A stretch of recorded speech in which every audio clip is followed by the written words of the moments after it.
미국에서 2005년도에 창간된 인터넷 신문 허프 포스트라는 이 인터넷 신문이 있습니다. 우리나라에서도 이 신문이 한글로 발간이 되고 있는데요. 이 허프 포스트에서 어떤 기사 하나를 냈냐면 지금까지 역사상 가장 극적인 반전을 이룬 사람과 사건 10가지를 추려가지고 기사를 썼습니다. 그 10가지 중에 몇 가지를 살펴보면요. 자, 사진 한번 보여주시겠습니까? 로버트 다우니 주니어라는 이 배우입니다. 여러분, 이 배우는요 1980년도에 매우 잘 나갔던 배우라고 합니다. 그런데 이렇게 배우로서 승승장구하다가 1990년도에 들어와서 그만 마약에 빠져가지고 중독자가 되어서 그 인기와 명성이 곤두박질을 치는 겁니다. 그리고 그렇게 오랜 생활 폐인처럼 무너져 있다가 후에요, 우리가 너무 잘 아는 영화 아이언맨이라는 이 영화에 출연해서 이 영화가 흥행함으로 말미암아 그의 인생이 극적으로 역전이 됐다. 그리고 마약도 끊게 되었다. 이렇게 말한다는 겁니다. 그리고 그 다음은요, 여러분 사이클의 황제라고 하는 암스트롱을 이렇게 말하는 겁니다. 사실 이 암스트롱은요 마지막이 도핑 때문에 좋지 않지만 사실 이 선수는요 사이클의 황제로서 전 세계의 사이클 경기를 석권했던 사람입니다.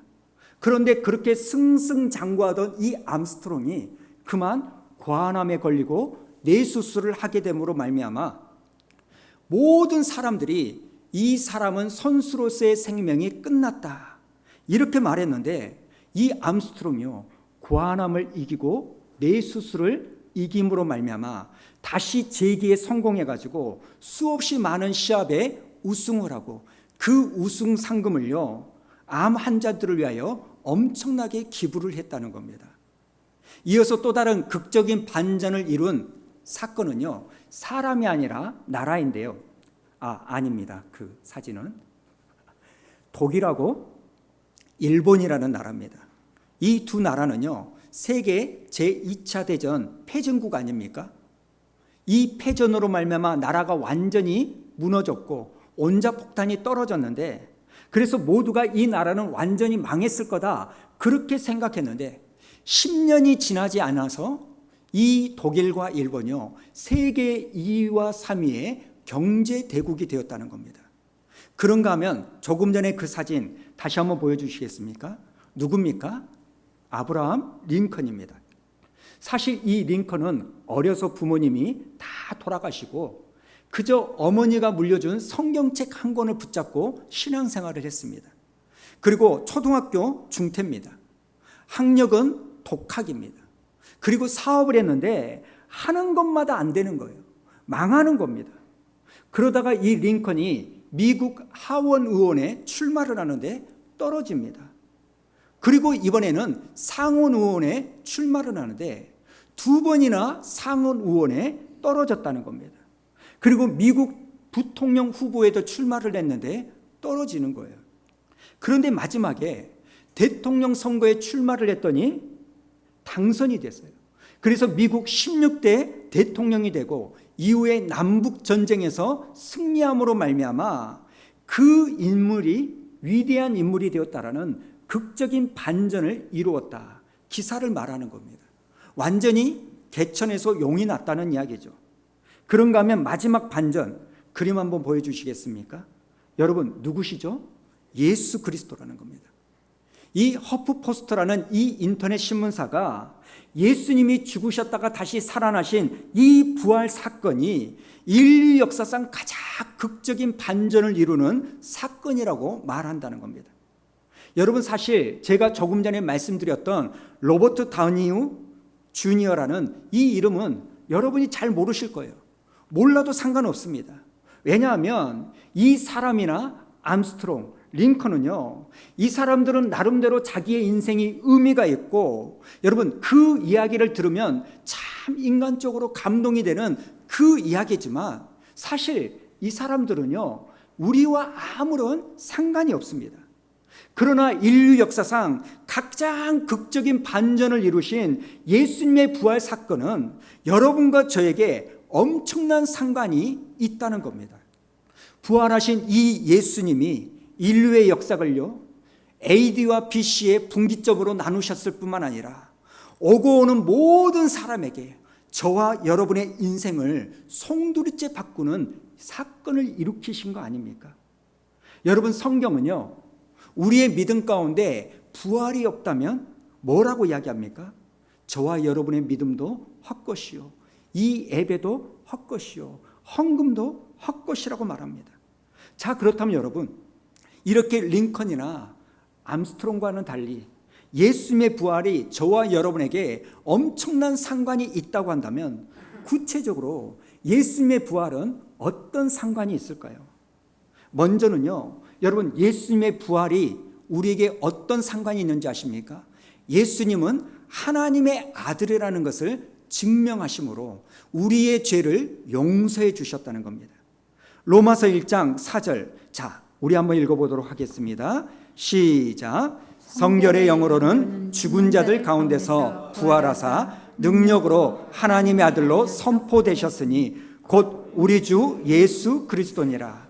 그러니까 예수님의 부활하심으로 뭐가 선포되는 거예요? 예수가 누구다? 하나님의 아들이다.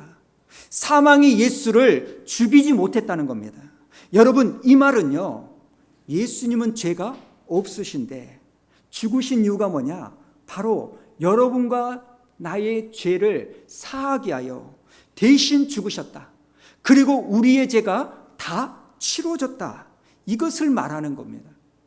고린도전서 15장 17절 한번 보십시오. 그리스도께서 다시 살아나신 일이 없으면 너희의 믿음도 헛되고, 그 다음에 뭐라고 말합니까? 너희가 여전히 죄 가운데 있을 것이다.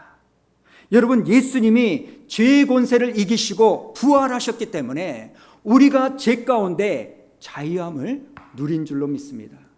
더 이상 사망의 권세가 우리를 주장하지 못한다는 겁니다. 그런가 하면 또 다른 하나, 예수님의 부활이 우리와 무슨 상관이 있습니까? 여러분, 예수님의 부활로 우리도 부활할 수 있다는 것을 확증되었다는 겁니다. 고린도전서 15장 20절을 한번 보도록 할까요? 20절 시작. 그러나 이제 그리스도께서 죽은 자 가운데서 다시 살아나사 잠자는 자들의 첫 열매가 되셨도다. 지금 예수님의 부활이 뭐가 되었다는 겁니까? 첫 열매. 여러분, 첫 열매가 되었다는 이 말의 의미가 무엇일까요? 우리도 주님처럼 부활한다는 거예요. 여러분, 우리의 부활을 예수님의 부활이 보증하고 확증하고 있다는 겁니다. 그렇기 때문에 여러분, 지금 우리가 드리는 이 예배, 여러분의 그 섬김, 여러분의 그 헌신이 결코 헛되지 않는 거예요. 고린도전서 15장 58절에 보면 이렇게 말합니다. 시작. 그러므로 내 사랑하는 형제들아, 견실하며 흔들리지 말고 항상 주의 일에 더욱 힘쓰는 자들이 되라. 이는 너희 수고가 주 안에서 헛되지 않는 줄 알미라. 아멘. 여러분의 수고가 결코 헛되지 않는다.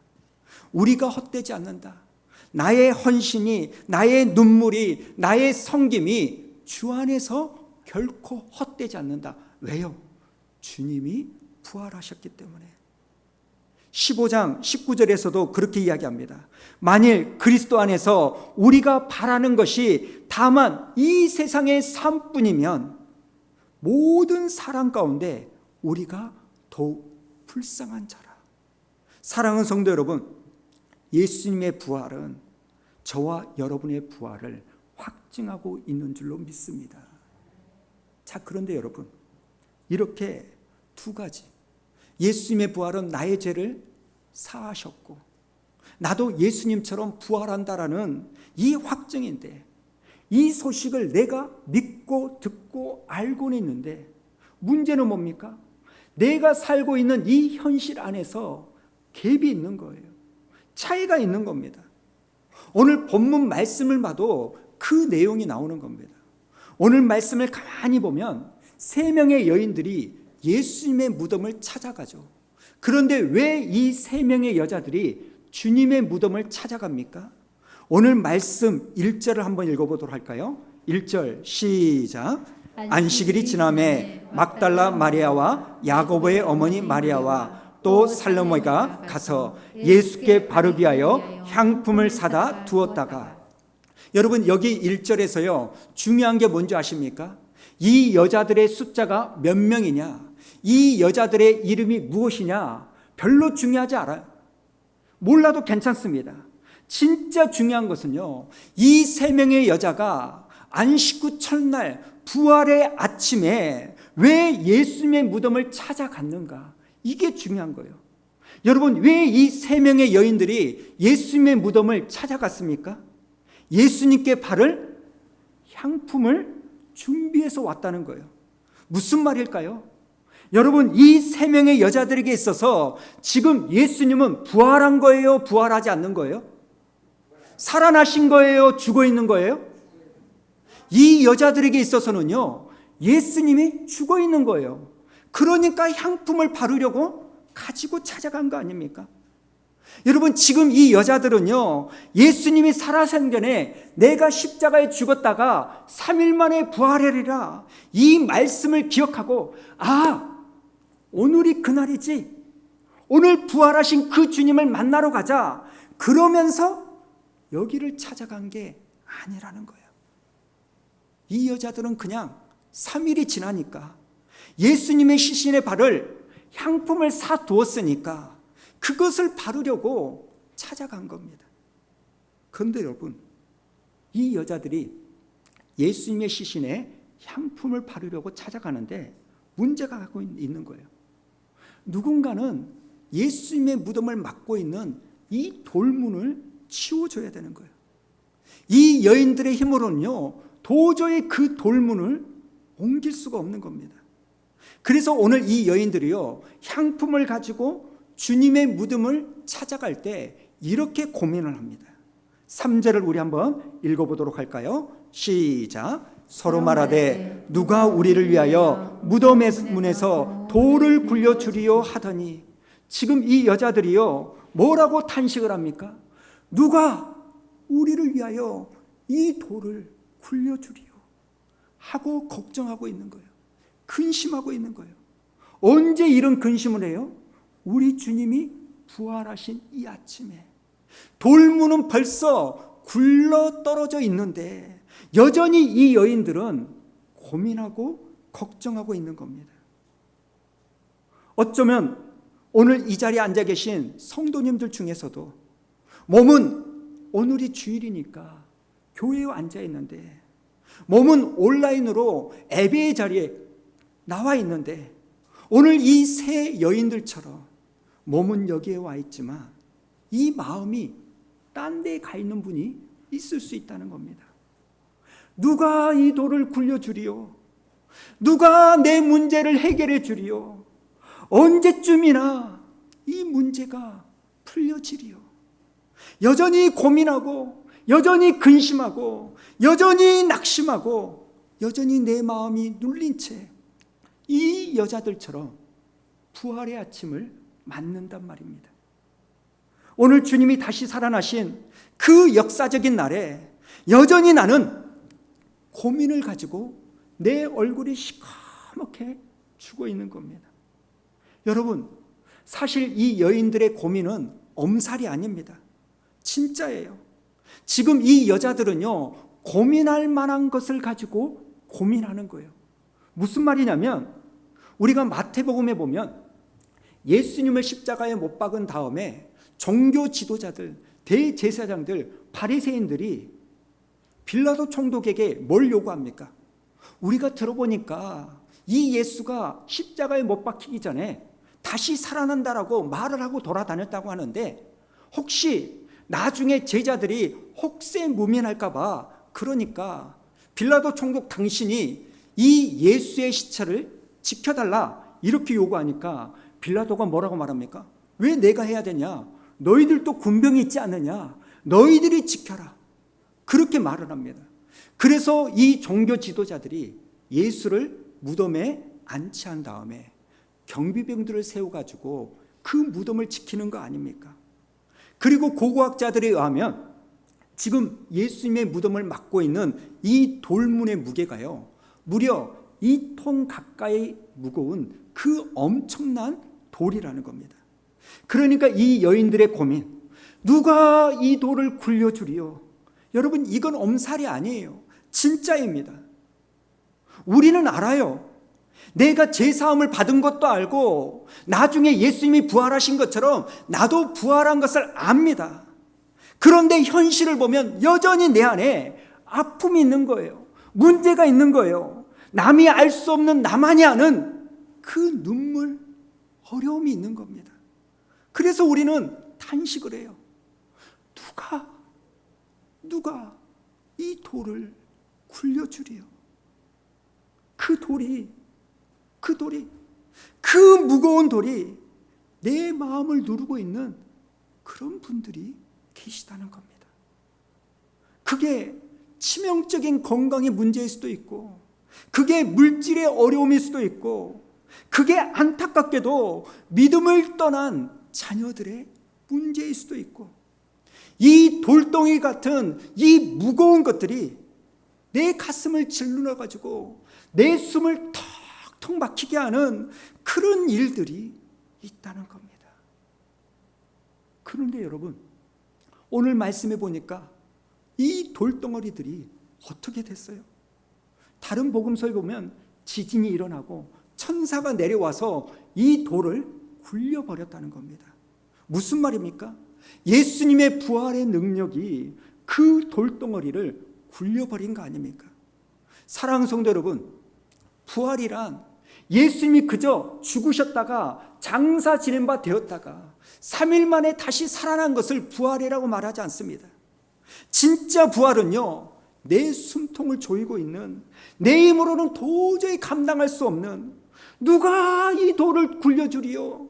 그렇게 탄식할 수밖에 없는 이 돌덩어리를 예수님의 생명으로 강권적으로 옮겨버린 이 사건, 이것을 가리켜 우리는 부활이라고 말하는 줄 믿습니다. 사진 하나 보여주시겠습니까? 여러분, 저 어마어마한 바위를, 저 엄청난 바위를 살아있는 나무, 생명이 있는 바위가요, 그저 쪼개져 버리는 거예요. 사랑하는 성도 여러분, 뭘 의미할까요? 예수의 생명은 죄와 사망을 이기십니다. 그리고 예수의 생명은, 예수의 부활은 그저 내 영혼만 지옥에서 천국으로 구원해주는 그 능력이 아니라 현실의 삶에서 그 돌덩어리가 나를 짓눌러서 탄식밖에 나오지 않는 그 무거운 돌덩어리를 굴려버리는 능력인 줄로 믿습니다. 오늘 이 부활을 믿는 여러분 되시기 바랍니다. 사랑하는 성도 여러분, 하나님이 부활을 믿으라고 말합니다. 이 부활은요, 영적인 능력만이 아니라 이 현실의 삶에서도 나를 능히 살아내게 만들 수 있는 하나님의 능력인 줄로 믿습니다. 조금 전에 봤던 그 바위처럼 아무리 여러분에게 있는 단단한 바위라 할지라도 하나님은 반드시 옮기실 줄로 믿습니다. 그래서 부활절을 기뻐해야 되는 거예요. 그래서 부활절이 감사한 겁니다. 여러분, 2022년도 이 부활절 이 아침을 보내면서 여러분 속에 있는 그 부활의 능력을 주님은 4절에 나오는 말씀처럼 벌써 옮겨버리신 줄로 믿습니다. 이 확신을 가지고 하나님 앞에 나아갈 때, 여러분, 하나님은 우리의 삶을 근심을 가지고 주님을 찾아왔지만 기쁨으로 우리가 내려갈 수 있는 삶을 살게 되는 거예요. 저도 마찬가지입니다. 지난 목회를 하는 동안에 수없이 많은, 여러분만이 무거운 돌덩어리를 안고 사는 게 아니라 저에게도 시시때때로 엄청난 돌덩어리가 얹혀지는 거예요. 그러면서 탄식하는 거예요. 누가 이 돌을 굴려주리요? 나는 여기까지인가 보다. 내 한계는 여기까지인가 보다. 그 낙심과 근심을 가지고 목사이기 때문에 주일날 교회를 오는 거예요. 예배를 인도하는 거예요. 여러분, 지난 세월을 되돌아보면 그런 탄식을 가지고 왔습니다. 내가 한 것은요, 다른 게 없어요. 그저 버틴 겁니다. 참아내는 겁니다. 교회 자리 앉아 있는 겁니다. 그러나 되돌아보니까 나는 탄식을 가지고 이 자리에 앉아 있었지만 주님이 순간순간 내 무거운 돌덩어리를 굴려버리심으로 말미암아 여기까지 온 줄로 믿습니다. 여러분의 인생도 마찬가지인 줄로 믿습니다. 사랑하는 성도 여러분, 여러분의 그 돌덩어리는 무엇입니까? 무엇이 여러분의 삶을 순간순간 숨막히게 합니까?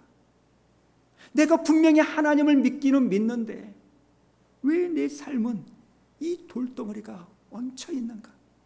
그러나 오늘 이 아침에 내가 너의 돌을 옮겼다. 이 부활의 음성을 믿는 저와 여러분 되기를 축원합니다.